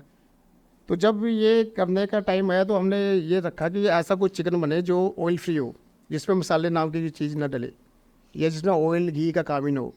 तो यही कंसेप्ट लेके मैं और मेरे फ्रेंड ने स्टार्ट किया ये चीज़। ओके, ये आपका पार्टनरशिप में है? हाँ जी, पार्टनरशिप में, मेरा बहुत क्लोज फ्रेंड है, उसके साथ हमने स्टार्ट किया, और इसी पैसे से स्टार्ट किया कि कुछ नया करते हैं, और करते करते वो भी घर से स्टार्ट किया था हमने। कितने साल हो गए? उसको तकरीबन 7-8 साल हो गया अब। तो आज हमारी 10 या 12 आउटलेट है, और शायद इस महीने भी एक कसौली में आउटलेट आ रहा है हमारा, और एक पटियाला में आ रहा है। तो मतलब हर महीने एक नया नया ऐड हो रहा है हमारे पास। और ट्राई सिटी में तो काफ़ी यूजर बेस है हमारे पास। अगर हम लोग बात करें, जो जिम लवर हैं, कम से कम 16 या 17 हज़ार लोग हमारे जो हैं रेगुलर मेंबर हैं, जो हमसे डाइट लेते हैं। ओके। और बाकी तो कस्टमर तो आप जोमेटो स्विगी में देख सकते हो कि हज़ारों लाखों व्यूज़ हैं रिव्यू के वजह। तो कैसे, जैसे आउटलेट्स कह रहे हो, फ्रेंचाइजीज देते हो, कैसे सर? मैम हमारे 2 मॉडल हैं, एक तो हमारा है फोफो मॉडल है, ठीक है, जिसमें हम लोग फ्रेंचाइजी ओनर है, फ्रेंचाइजी ऑपरेटर है। हम किसी भी जो नया फ्रेंचाइजी हमारे पास जुड़ता है जिस भी लोकेशन पे, तो वो हमें अप्रोच करता है। सपोज जैसे पटियाला में खोलना है, तो हम वहाँ की लोकेशन देखते हैं पहले, अगर हमें लोकेशन अच्छी लगती है तो हम लोग उन्हीं को फ्रेंचाइजी राइट देते हैं, वही ऑपरेट करते हैं। उसमें हमारी टीम हेल्प करती है, उनकी टीम ट्रेनिंग में, ठीक है। बाकी जितना रॉ मटेरियल वगैरह के लिए वेंडर्स होते हैं, उनका सेटअप होता है, इंटीरियर वगैरह सारा डिज़ाइन करने के लिए हेल्प करते हैं, और तकरीबन वो 30 या 40 दिन में रेडी हो जाता है आउटलेट। तो एक ये मॉडल है हमारा। और दूसरा जो मॉडल है वो हमारा कोको मॉडल है, जिसमें कंपनी ही ऑपरेट करती है, वो कंपनी ही ओनर करती है। जैसे हमारे खुद के आउटलेट है, जिसमें सारा कुछ हमारा होता है, उसमें फ्रेंचाइजी नहीं होता। ओके। तो अभी हम 2 मॉडल में काम कर रहे हैं। सेकंड वाला जो आपने बोला वो कमीशन बेस पे होता है या? कमीशन बेस पे होता है, उस पर हम लोग फ्रेंचाइजी या फीस लेते हैं पहले तो उनसे, 8 साल का एग्रीमेंट रहता है कुछ, और फ्रेंचाइज फीस रखी हुई है अकॉर्डिंग टू लोकेशन। और उसके बाद हमारा सेल के ऊपर जो है 5% रहता है, जो भी सेल वो करते हैं उसे 5% रहता है। और इसके साथ हमारे काफ़ी प्रोडक्ट और भी हैं, जैसे पीनट बटर हो गया, पिकल्स हो गए, सुपर फूड ना, इस तरह की आइटम्स होगी, वो भी हमारे आउटलेट में सेल आउट होती है। तो ये बताइए सर, जैसे आपके ये आउटलेट्स वगैरह, ये बाकी जैसे और भी हैं कंपनीज, है ना, मैं नाम नहीं लेना चाहूँगी, बट उनसे कैसे अलग है, इतना डिफरेंट?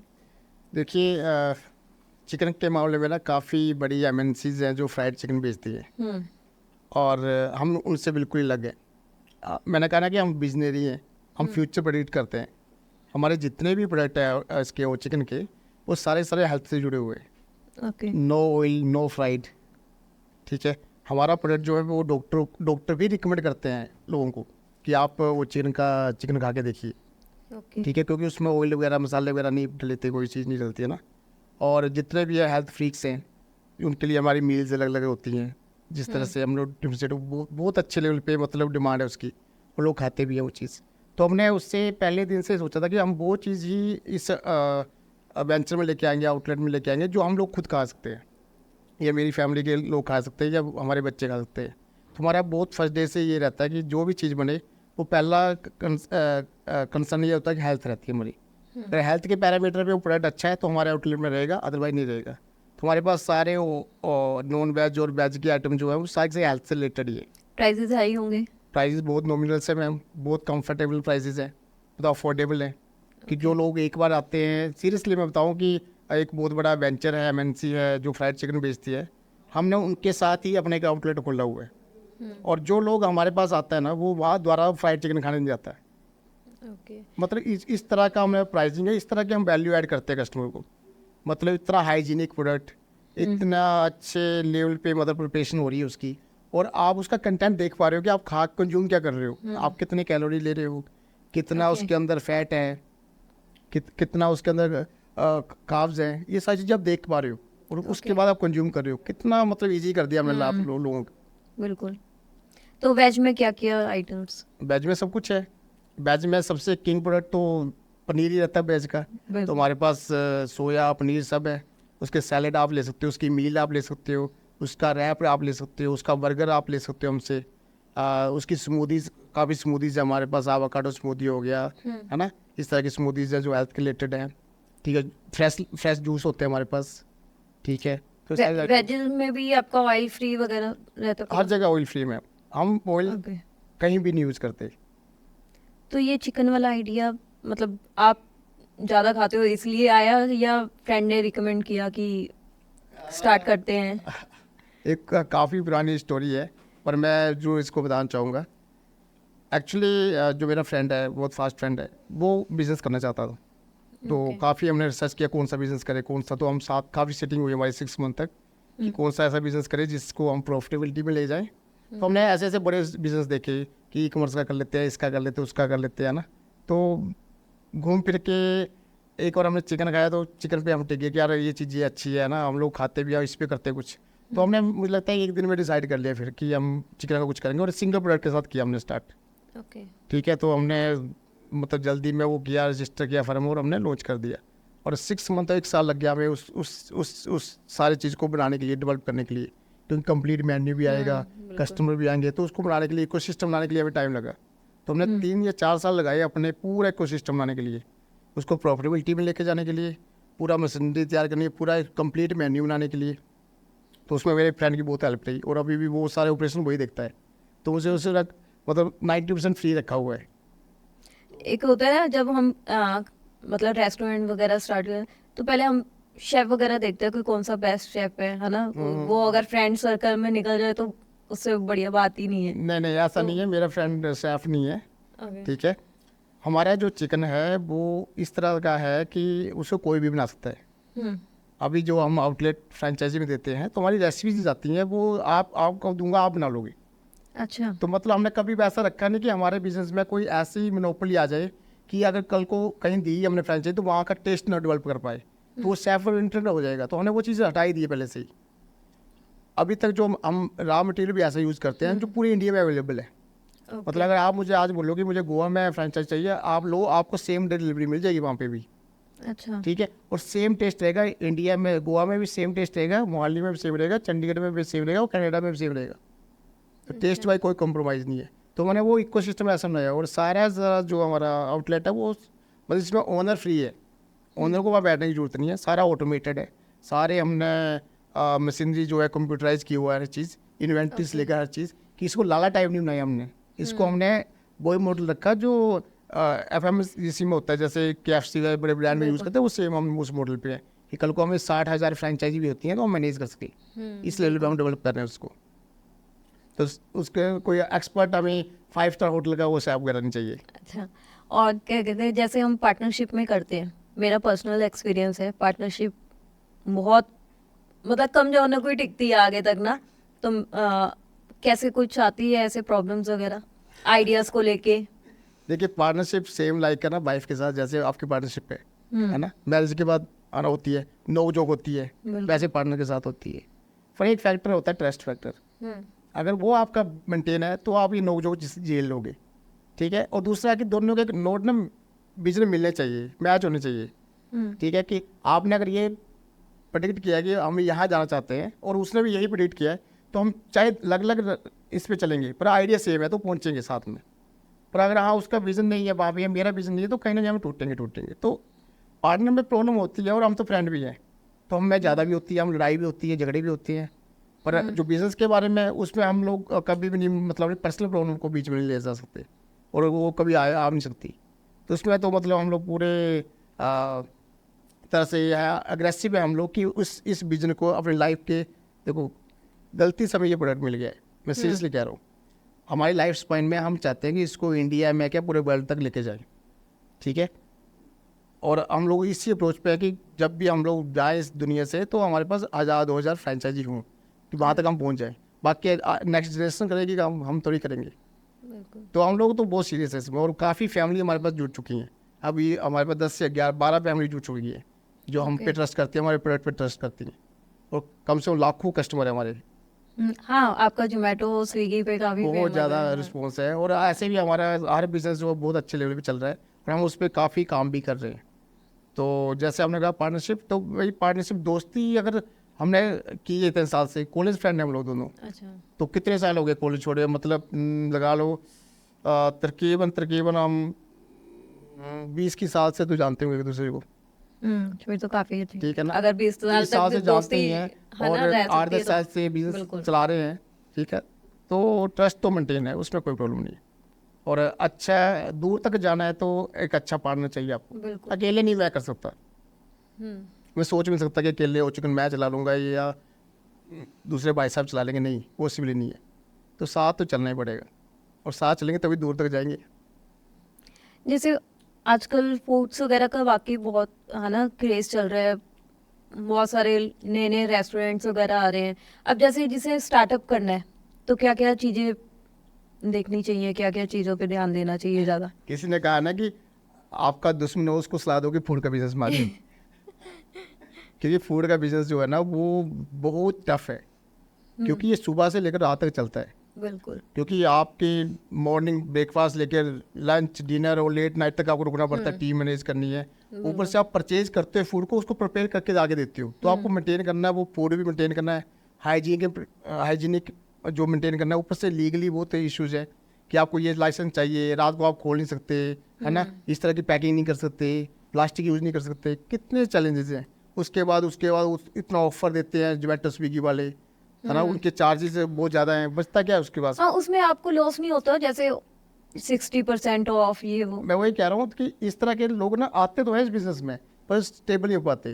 और ऊपर जब आप किसी लोकेशन में कोई आउटलेट खोलते हो तो लाखों करोड़ रुपए लग जाता है वहाँ पे, क्योंकि रेंटल इतना महंगा है, इलेक्ट्रिसिटी इतनी महंगी है, करेगा कोई, है ना। तो कई क्लोड किचन में चले जाते हैं, एक क्लोड किचन से करेंगे, पर कस्टमर को आदत पड़ी हुई है भाई 50% ऑफ है, वो खाएगा, टेस्ट नहीं है तो वापस कर देगा, पैसे ले लेगा, तो बहुत रिस्की है। तो इसको तो मेंटेन करने के लिए एक ही चीज़ है, वैल्यू।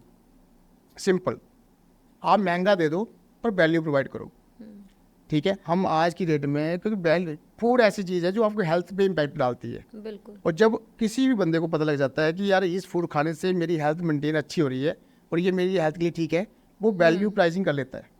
मैं ये नहीं कहता कि आप हाई प्राइस पे बेचो, वैल्यू प्राइस पे बेचो। जो चीज़ जितने की आ रही है उसमें अपना जो आपको लगता है खर्चा है उसको लेने के बाद अपना जो बचाना वो लेके आप ले लो, कोई प्रॉब्लम नहीं है। पर आप उसको हाई प्राइस बेचोगे तो भी कस्टमर नहीं लेगा, और लो प्राइस भी बेचोगे तो आप वैल्यू नहीं दे पाओगे उसको, आप अच्छा फूड नहीं दे सकते, वो सबसे बुरा हाल है। तो हम जो सस्टेन कर रहे हैं वो सिर्फ वैल्यू कस्टमर पे। तो जोमेटो स्विगी पे आए फेसिस किए हैं कि रिटर्न आए हो ऑर्डर्स वगैरह? देखिए हम लोग कस्टमर फर्स्ट अप्रोच पे चलते हैं, कस्टमर मालिक किंग है। अगर वो बोलता है, हमारे आउटलेट में भी अगर कोई बोल दे कि ये इसमें कुछ प्रॉब्लम है, हम उसको उसी टाइम चेंज कर देते हैं, यहाँ तक कि रिफंड भी कर सकते हैं, आप पैसा भी ले लो वापस, उसको फ्री में दे देंगे वो चीज़। क्योंकि हमें कस्टमर को देखना Satisfy सबसे करना। पहले कि वो यहाँ आके इस इन्वायरमेंट में हमारी सर्विस से हैप्पी है नहीं है, या फूड में कोई कमी है तो कैसे इसको इम्प्रूव किया जा सकता है, उस पर बहुत काम करते हैं। हमारी प्रॉपर R&D टीम बैठी हुई है, क्वालिटी टेस्टिंग के लिए अलग से लोग रखे हुए हैं जो किसी भी आउटलेट में जाके कुछ भी बना के चेक कर लेते हैं। वो किचन तक में चले जाते हैं, इन्वेंट्री तक देख लेते हैं कि किस में क्या है, कोई चीज़ ख़राब तो नहीं यूज हो रही है, कोई ओवरडेटेड तो नहीं है, वो सारी चीज़ चेक होती है। और नेचुरली एक कस्टमर को अगर आप वैल्यू दोगे तो वो रिपीट पे आएगा। और हमारा बिजनेस का मंत्रा यही है कि 80% रिपीट भी कस्टमर जो हमसे फूड खाता है वो महीने में तकरीबन 20 बार हमारे पास आता है। और अभी हमने जोमेटो स्विगी पे पहले के मुकाबले हमारे 30 या 40% ऑर्डर आते थे, आज हमने उसको 10% तक ले गए हैं, मतलब कम कर दिया है। लोग वहाँ बढ़ाते हैं, हम कम कर रहे हैं। कि हम नहीं चाहते कि हमारा कस्टमर जोमेटो स्विगी से हमें ऑर्डर करे, हम चाहते हैं हमारे आउटलेट में आए, इतना अच्छा इन्वायरमेंट दिया हुआ है, इतना कंफर्ट दिया हुआ हमने कि वहाँ आके अपना फूड ले। और एक क्योंकि फूड आप जितना अच्छा बना लो, डिलीवरी में जाने से टाइम में वो हाँ, खराब हो ही जाता है, बिल्कुल उसकी पैकिंग हिल जाएगी, लीकेज हो जाएगी। जो आप एक दे सकते हो वो दे नहीं पाते कस्टमर को, पेट ही थोड़ी भरना है उसने, बिल्कुल उसकी वाइब्स भी आनी चाहिए फूड की। तो हम चाहते हैं कि हमारा कस्टमर हमारे आउटलेट में आए, इसलिए हम अच्छा इन्वेस्ट करते हैं, अपने आउटलेट को अच्छा बनाते हैं और इससे लोग आके हैप्पीली खाते हैं और पूरी फैमिली के साथ खाते हैं। तो सर जाते जाते हमारी ऑडियंस को बताओ, जैसे आपके कोर्सेज वगैरह होते हैं, मेन कौन से ज़्यादा मतलब जो यूथ है कौन से कोर्सेज पे फोकस करती हैं? देखिए अभी जो टाइम है उसके अकॉर्डिंग तो मुझे लगता है कि सबसे हाई सैलरी जो मिल रही है, और ये मैं नहीं कह रहा हूँ, आप naukri.com पे जाओ, इंडीड पे जाओ, जो है ना इंडिया के बेस्ट जॉब सर्च पोर्टल है, वहाँ जाओ, आप सर्च करो अपनी लोकेशन के अकॉर्डिंग कि सबसे ज़्यादा जॉब कहाँ पे है, तो आपको आएगा कि डिजिटल मार्केटिंग जॉब सबसे ज़्यादा है। क्योंकि कोई उसमें क्वालिफिकेशन नहीं चाहिए, कोई आपकी अप्लाई रिक्वायरमेंट नहीं चाहिए कि आपको कंप्यूटर आता है नहीं आता है, क्या एज ग्रुप है, और सभी कंपनी को चाहिए। इसके पीछे फैक्ट क्या है?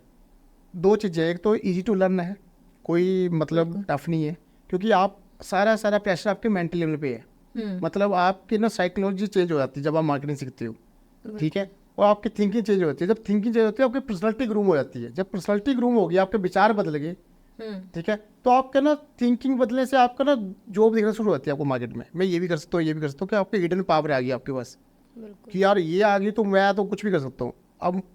अब जो बच्चा वो सीख जाता है उसको लगता है जॉब करना यार मेरे लिए बहुत ईजी है, जॉब में क्यों करूँ, मैं अपने लिए नहीं कर सकता, उसको टाइम की वैल्यू पता लग जाती है। और यही कंपनियां जो इतने बच्चे लेके जा रही हैं वो इतनी जॉब कैसे निकल कैसे रही है, क्योंकि जो बच्चा वहाँ पे जॉब करता है किसी कंपनी में 6 मंथ के बाद वो इतना कैपेबल होता है कि वो अपना स्टार्ट कर लेता है, पहली चीज़। दूसरा क्या, वो जंप कर लेता है बड़ी कंपनी MNC में, क्योंकि 1 साल का अगर कोई बच्चा है किसी IT कंपनी में काम कर लेता है 1 साल तक, तो वो एलिजिबल है MNC में इंटरव्यू देने के लिए। तो एक तो वो चीज़ फैक्टर हो गया। दूसरा कि वो 6 मंथ बाद कुछ अपना कर लेता है या कंपनी चेंज करता है। तो जो कंपनियां हायर कर रही हैं बच्चे, उनके लिए हमेशा वैकेंसी बनी रहेगी। वो आज 50 बच्चे लेके जाएगी, नेक्स्ट मंथ फिर आ जाएगी 50 बच्चे लेने, ठीक है। और ऊपर से क्या है कि हर कोई छोटा, जैसे कोविड आया था, कोविड ने तो बहुत बूस्ट किया डिजिटल वालों को, क्योंकि लोगों को पता लग गया कि भाई इंटरनेट ही दुनिया है, ठीक है। आज आप देखो, मुझे लगता है कि आप बैंक गए भी होंगे पैसे निकालने कभी, सब डिजिटल हो रहा है ना, सब उसी से हो रहा है। आजकल सब्जी से लेकर कपड़े से लेकर ना खाने से लेकर सब ऑनलाइन आ रहा है, डिजिटल आ गया।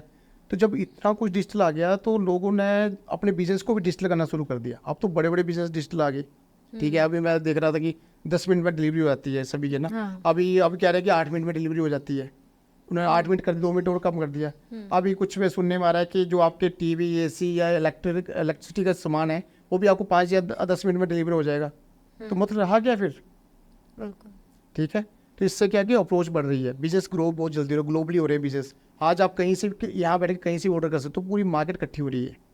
तो यहाँ डिमांड बहुत ज़्यादा है और सप्लाई कम है, बच्चे कम है, जिनको पता लग रहा है वो जा रहे हैं। ये गोल्डन एज है। मुझे लगता है 4-5 साल बाद जिस तरह से AI डेवलप हो रहा, कई चीज़ें हो रही है, वो कई चीज़ें स्ट्रिक्ट भी करेंगी। तो जब इतने लोग कर लेंगे तो फिर वो ये आता है कि उसमें बेस्ट कौन है, बिल्कुल, ठीक है। अभी कंपनियों को अभी उस लेवल पे नहीं चाहिए कि बेस्ट कौन है, उनको अभी चाहिए बच्चे कि भाई मेरी कंपनी में टीम पूरी हो जाए। पर जब वो इतना लोग आ जाएंगे तो उनको बेस्ट ढूंढना शुरू कर देंगे, फिर वो कंपटीशन आ जाएगा कि भाई इसमें तुम्हारी वो क्या है, किस लेवल पे तुम काम करते हो। अच्छा, एक और चीज़ मुझे देखने में मिली जब मैं पढ़ाता हूँ बच्चों को, कि डिजिटल मार्केटिंग में 12 तरह के जॉब प्रोफाइल है। मतलब एक बच्चा जब डिजिटल मार्केटिंग सीखता है तो लग के 12 तरह की जॉब मिलती है उसको ना। अब वो 12 जो जॉब डिपेंड करती है बच्चे के IQ के ऊपर, ठीक है। हर बच्चा जो है 12 तरह का काम नहीं कर सकता, ठीक है ना। तो इससे क्या होता है, सबसे बड़ी बेनिफिट बच्चे को मिलता है, क्योंकि वो किसी का कम्पीट नहीं कर रहा, वो अपने आप ही चला हुआ है, क्योंकि वो उसमें जा रहा है, वो उसमें जा रहा है, क्योंकि हर एक का IQ लेवल लग गया है, थिंकिंग लेवल लग गया है। कोई अलग तरह की स्ट्रैटेजी बनाता है, कोई सोशल मीडिया में बहुत अच्छा परफॉर्म करता है, कोई वीडियो एडिटिंग में चला जाता है, कोई बच्चा गूगल एड में अच्छा परफॉर्म करता है, कोई एनालिटिक में चला जाता है, कोई बच्चा सर्च इंजन में चला जाता है, एसईओ में चला जाता है, कोई बच्चा कंटेंट क्रिएटर में चला जाता है। तो हर बंदा अलग अलग तरह से सोच रहा है। तो इसलिए जब आप कोर्स करते हो तो मेंटर और आप दोनों को रियलाइज हो जाता है कि तुम किस जॉब प्रोफाइल के लिए बनी हो, तो वहाँ बड़ी क्लियरिटी हो जाती है। तो आपका कंपटीशन किसी के साथ नहीं होता, अपने से ही है कि आप अच्छे से लर्न कर रहे हो, आपको वैसी ही वैकेंसीज मिल जाएंगी।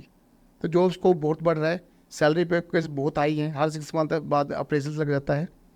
लड़कियों के लिए बेस्ट जॉब है, 5 डे वर्किंग, हाइब्रिड मोड, कुछ दिन ऑफिस में जाओ, प्रोजेक्ट ले लो, घर से काम कर लो। हाउस वाइफ जो बच्चे हैं, उनके छोटे बच्चे हैं, किसी कारणवश जॉब छोड़ चुकी हैं, घर से सीख के घर से काम कर लो, कोचिंग का कर लो काम, ट्रेनिंग दे सकती हैं वो, या कोई अपना प्रोडक्ट लॉन्च कर सकती हैं, क्या कोई फ्रीलांसिंग कर सकती है, कितना कुछ उनको अर्न करने के लिए। जॉब रिप्लेसमेंट कितने आपके इंस्टीट्यूट से? जॉब प्लेसमेंट देखिए इस वक्त हम लोग मुझे लगता है कि ट्राई सिटी में तो सबसे ज़्यादा हम लीडिंग में भी हैं और सबसे ज़्यादा बच्चा हम लोग ही पढ़ा रहे हैं। और उसमें अभी तक हमने 100% प्लेसमेंट दी है बच्चों को, ठीक है। और हमारा टारगेट यही है कि जो भी बच्चा हमारे पास आता है, जो स्क्रीनिंग हम करते हैं स्टार्टिंग में, तो बच्चों हमें क्लियर हो जाता है कि बच्चा जॉब कर लेगा। अगर हमें लगता है कि बच्चे का इंटरेस्ट नहीं है, पैशन नहीं है, हम उसको कोर्स देते भी नहीं है। सीरियसली हम पेरेंट्स को बोल देते हैं कि आपके बच्चे से नहीं हो पाएगा, ये कर नहीं सकता, अगर इसका IQ लेवल ठीक नहीं है, इसका एटीट्यूड ठीक नहीं है, तो कोई फ़ायदा नहीं पैसा वेस्ट करने का। तो हम लोग बहुत फिल्टर है इस चीज़ में कि जो बच्चा है वो अपने आउटकम लेके जाए। अगर उसको जॉब में जाए तो जॉब में जाएगा, उसके लिए पूरा प्लेसमेंट सेल बना हुआ हमारा, पूरी टीम हेल्प करती है। ये उनका आप मानेंगे, हम लोग यहाँ बच्चों के हेयर कट तक करवा देते हैं, कपड़ों का स्टाइल बदलते हैं उसको कि ये नहीं पहने तुमने, ये ऐसे तुम्हारे हेयर कट ऐसे होना चाहिए, ठीक है। PD क्लासेस होती है, पूरे खाने तक बताते हैं कैसे खाना है अपना, एडिकेट्स कैसे हैं, स्पोकन क्लासेस होती हैं, इंटरव्यू क्लासेस होती हैं, पोर्टफोलियो बनता है बच्चे का, और उसके बाद उसका रिज्यूमे बिल्डिंग होती है कि क्या क्या तुम दिखाओगे इसमें, क्या क्या नहीं दिखाओगे। उसके बाद इंटरव्यू प्रिपरेशन होती है कि 1 to 1 इंटरव्यू होते हैं उस बच्चे के। जब हमें लगता है कि मेरा बच्चा काबिल हो गया है, तब वो प्लेसमेंट सेल में बैठता है, जब प्लेसमेंट कंपनी से तब बैठेगा वो, उसके बाद उसको ऑफर लेटर मिलता है। तो ये सारी स्क्रीनिंग जो हमारे इंस्टीट्यूट में हो रही है, उसकी ट्रेनिंग पहले हुई। अच्छा, ट्रेनिंग में अगर हमारे इंटरव्यू वाला प्लेसमेंट सेल को जब क्वेश्चन पूछे, अगर उसको वो क्लियर नहीं कर पाया, तो दोबारा ट्रेनिंग में चला जाता है वो। तो जो मेंटर्स होते हैं हमारे, वो बहुत सीरियस है, उनको पता कि जो बैच मुझे मिला है, छोटा बैच होता है, एक बैच 10 बच्चों का होता है, जब वो उनको लेके जाता है आगे प्लेसमेंट में, तो मेंटर को पूरी रिस्पॉन्सिबिलिटी होती है कि मुझे हर बच्चा जो है वो इस इंटरव्यू क्लियर करे। तो वो सीरियस होकर काम करते हैं, मतलब प्रैक्टिकल ही प्रैक्टिकल है, हर चीज़ पे वो रिपीट क्लासेस हो, डोट सेशंस हो, फिर फीडबैक, हर वीकली फीडबैक होती है। तो जितने मतलब पढ़ाने वाले तो हमारे पास 30-40 ट्रेनर है, और जो उसके पीछे जो 20-30 लोग काम कर रहे हैं, जो पूरा इकोसिस्टम डिज़ाइन किया हुआ है, उसमें वो सारी टीम इन्वॉल्व है। वो मतलब किसी चीज़ में कोई कमी नहीं रखती। अभी जैसे AI के कुछ नए टूल्स आ गए, नई चीज़ें आ गई, नए प्रोग्राम आ गए, हमने उसी टाइम ऐड कर दिए। तो मतलब जो भी हमारा बैच कोर्स सिलेबस है वो अपडेटेड है, मतलब आज कुछ आएगा तो आज ही डलेगा वो, और वो सब बच्चों को मिलेगा। उसके बाद जो बच्चा पढ़ के चला गया है, उनके लिए पूरी सपोर्ट टीम बैठी हुई है, कभी हेल्प करनी है, कोई प्रोजेक्ट में इशू आ रहा है तो पूरी टीम मेंटर बैठे हुए करने के लिए, ठीक है। जितना पढ़ाया जा रहा है सब रिकॉर्ड होता है, उनको फिर हम बैकअप रिकॉर्डिंग क्लासेस देते हैं कि तुम घर में भी प्रैक्टिस करते रहो, ठीक है। सिलेबस मिल रहा है, कंटेंट मिल रहा है उनको, हाँ, ई बुक्स मिल रही हैं, तो और वेबिनार्स, सेमिनार्स, वर्कशॉप हर वीक होती हैं। कितने कॉलेज यूनिवर्सिटीज़ में हमारे ट्रेनर जाके वहाँ वर्कशॉप करते हैं। तो हमने मतलब फुल फ्लैज बोलते हैं कि A to Z कुछ नहीं छोड़ा हुआ है, कि बच्चे को हम बोलते हैं पेरेंट्स को आप हमारे पास छोड़ दो, डेली अटेंडेंस है, अटेंडेंस हमारे को होती है, वो उनके पेरेंट्स को जाती है। बच्चा छुट्टी नहीं कर सकता, ट्रेनर भी छुट्टी नहीं कर सकता। अगर आज बैच स्टार्ट हुआ है तो ट्रेनर का ऐसा नहीं कि वो छुट्टी कर लेगा, आज बच्चे नहीं पढ़ेंगे, अगर कोई एमरजेंसी है तो दूसरा ट्रेनर पढ़ाएगा। तो हमारे बैकअप ट्रेनर भी रखे हुए हैं, और सारे के सारे अच्छे मतलब 7-8 साल के एक्सपीरियंस वाले ट्रेनर। कोई ऐसा नहीं कि कोई फ्रेशर रख दिया या अपना स्टूडेंट कोई ट्रेनर बना दिया, ऐसा नहीं है। जो हमारे टेस्ट देने के बाद 8-10 इंटरव्यू होने के बाद क्लियर होगा, ठीक है, उसको ट्रेनिंग का वो जो मिलता है, तो मतलब बहुत प्रोफेशनली हम इस कर रहे फील्ड हैं। में मतलब स्टार्टिंग सैलरी क्या होती है? स्टार्टिंग सैलरी होती है, मैंने आपको बताया था कि डिजिटल मार्केटिंग में 12 तरह के प्रोफाइल हैं, ठीक है। हर प्रोफाइल वाइज जो सैलरीज है, ओके, ठीक है। जैसे मैं सोशल मीडिया में कोई बच्चा जाता है या बच्ची जाती है, तो उसको स्टार्टिंग सैलरी जो 20 से 24 हज़ार के बीच में मिलती है फ्रेशर को, ठीक है। 6 मंथ में अप्रेजल होता है तो 28-30 हज़ार में आ जाती है वो, ठीक है। अगर कोई बच्चा गूगल एड में जाता है तो उसकी स्टार्टिंग 25 से लेकर 30 हज़ार तक होती है। कोई एनालिटिक में जाता है तो उसकी 28 हज़ार से 35 हज़ार तक होती है फ्रेशर की। जो SEO वगैरह में जाते हैं उनकी 20, 22, 24 हज़ार के बीच में होती है, ठीक है। जो कंटेंट क्रिएटर में जाता है जैसे वीडियो इसमें चल जाता है उसकी भी 24-25 आता है स्टार्टिंग है। फिर इसमें ना डिफरेंस है एक चीज़ का, 2 तरह की कंपनी हमारे पास आती हैं। एक होती हैं जो आईटी कंपनी है, जो आईटी पार्क वगैरह में हैं ना, जो एजेंसीज हैं जो काम करती हैं। एक आती है हमारी प्रोडक्ट कंपनीज, जैसे फोर्टिज हॉस्पिटल आता है, या तनिष्क वाले आ गए, या डीएलएफ वाले आ गए, या ऐसे आगे जिन्होंने ई कॉमर्स का स्टार्टअप किया है, वो सैलरी ज़्यादा देते हैं बच्चों को, क्योंकि उनके पास होती है 20-22 लोगों की टीम। ठीक है, वो ऑफर सैलरी ही 40,000 से स्टार्ट करेंगे, फ्रेशर को 40 दे देंगे, 45 दे देंगे, क्योंकि उनको पिक करना है अच्छा बच्चा और उसको अपने साथ ही रखना है। तो इसमें बच्चे का ड्रॉबैक क्या होता है कि जब वो एक कंपनी में ही काम करता है तो वहीं का हो जाता है, वो नई टेक्नोलॉजी कई बार अडोप्ट नहीं कर पाता, क्योंकि एक ही प्रोडक्ट पर काम कर रहा है, इतने साल करेगा, वो धीरे धीरे ग्रो करेगा।